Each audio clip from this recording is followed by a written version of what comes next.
Some are instantly recognizable, others were drawn in 5 minutes, but they all became legendary.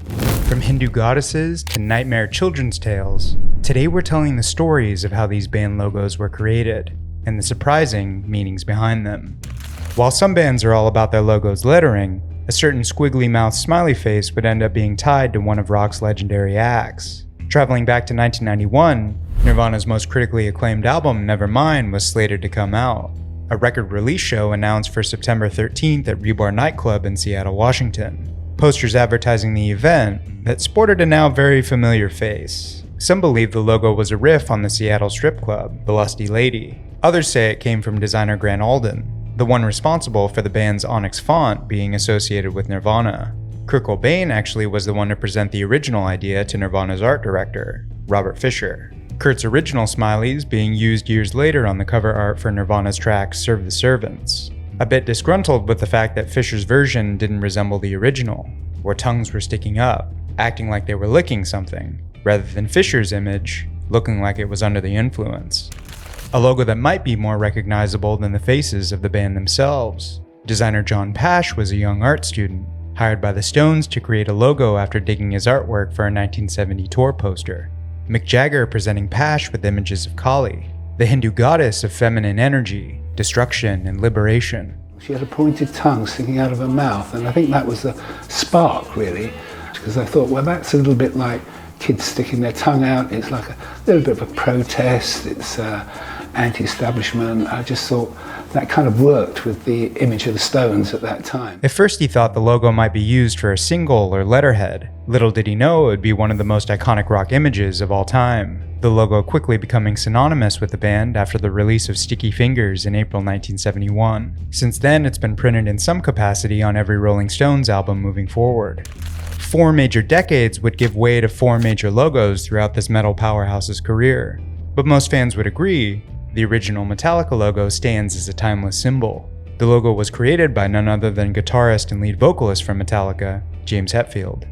I don't know, it just came out of just a sketch. I was a perfectionist and I was going to do it. I took 4 years of drafting in high school. Oh, wow, so there you go. I had a ruler and stuff. So school really did. Since their debut in 1982, Metallica would use the logo, becoming a distinctive image not only for the band, but something instantly recognizable to even non-metalheads. With one of the most consistent hard rock sounds of all time, ACDC would showcase multiple iterations of their logo throughout the years, the most celebrated version stemming from graphic designer Gerard Huerta for their 1977 album Let There Be Rock. Huerta took inspiration from an image he'd done with Blue Oyster Cult for On Your Feet or On Your Knees, showcasing St. Paul's Episcopal Chapel, combining these visual themes with the term Let There Be Rock, being an obvious play on the biblical phrase. From there, history was made, the designer finding it funny that the logo was so successful, as from his perspective, all the straight lines were actually an indication of poor design. Alongside the music, there are a few visuals the Fab Four have always been associated with. One is the mop-top haircut, another is their memorable drop T logo, which was surprisingly created on a complete whim. Ringo Starr and Beatles' former manager Brian Epstein, no relation to Jeff, entering London's Drum City in April of 1963, the pair in search of a more modern and professional-sounding kit for Ringo, his eyes locked to a brand new set of Ludwig drums. I just loved the look of the kit. It was American, and it sounded great. I play them to this day. I'm the best advert Ludwig ever had. When discussing the ability to customize the bass drum, owner Iva Arbiter would quickly sketch the logo out on the spot. A large B and drop T, used to emphasize the word beat. In exchange, Drum City was paid £5 for creating the artwork, a logo design that the Beatles would hold on to for decades to come. Most Deadheads instantly recognized this as the Steal Your Face logo, but in the early days of the Dead, sound engineer Owsley Bear Stanley just needed a symbol to identify their gear. He partnered with graphic designer Bob Thomas, creating what they simply referred to as the Grateful Dead logo. Years down the road, Grateful Dead would debut their track, He's Gone, telling the story of their percussionist Mickey Hart and his father, who was brought on in 1969 as the band's manager. Less than 1 year after stepping into the role, it was revealed that Hart's father had been stealing money from the Dead, later skipping town and taking the stolen money with him, leaving the band broke. When the song debuted, many fans gravitated towards the line, "Steal your face right off your head," a way of saying that Hart's father was stealing right in front of their face. Fans then coined the term as a way of saying the Dead's music really hit hard once you understood it, the Grateful Dead logo then gaining the association, known now as the Steal Your Face, or Steely. More commonly known as the modified bear logo, artist Stanley Donwood was in the process of obsessively sketching angry teddy bears during the making of Radiohead's fourth album, Kid A. Donwood actually responsible for every Radiohead album cover after the band's debut. These bears were characters in a story he invented for his daughters, telling the tales of abandoned teddy bears, coming back for revenge on the owners that had cast them aside. The bears appearing in a series of animated videos that combine the band's music with the artwork of Donwood and frontman Tom York. Leading to one of the coolest and most mysterious album rollouts to date. If you want a deeper dive into this story, as well as the meanings behind every Radiohead album cover, check out the link on the screen now.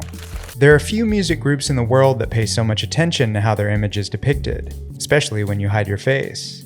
In the mid-90s, the Daft Punk logo was primarily designed by founding member and other half of the duo, G. Manuel de Omem Cristo, who wanted the logo to feel handwritten and even somewhat messy, embracing an insult given to them by a reviewer for their previous band, Darlin, calling it Daft Punky Thrash, the logo reinforcing what they sought with the band, an anti-celebrity, anonymous, and helmet-adorned duo, prioritizing music over fame.